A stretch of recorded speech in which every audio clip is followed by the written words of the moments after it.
छीटा जवानी के उड़े दहो, मनवा से मनवा के जुड़े दहो।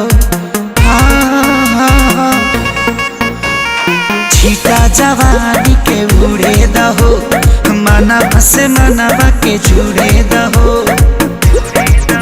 आज सुते दरिया तान के तान के तान के टूट जाए राजा जी, टूट जाए राजा जी पलंग सागवान के, टूट जाए राजा जी पलंग सागवान के।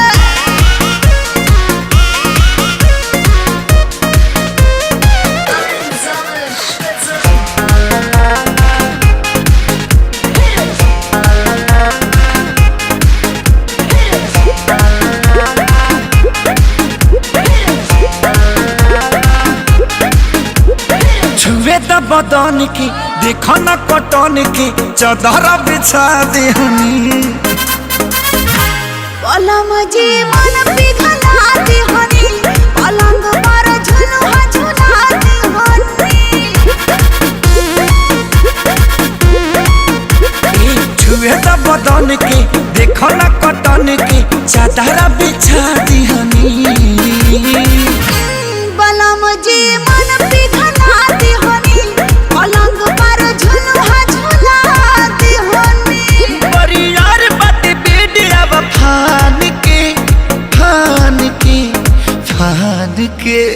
टूट जाए राजा जी, टूट जाए राजा जी पलंग सागवान के, टूट जाए राजा जी पलंग सागवान के।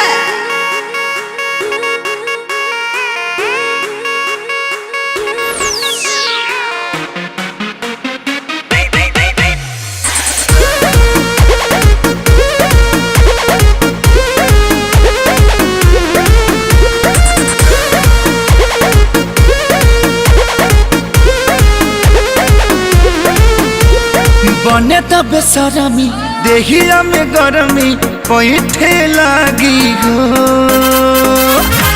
कमरिया ऐठे लागी हो, नस नस बैठे लागी हो। बने तब बेसरमी देहिया में गरमी पैठे लागी हो।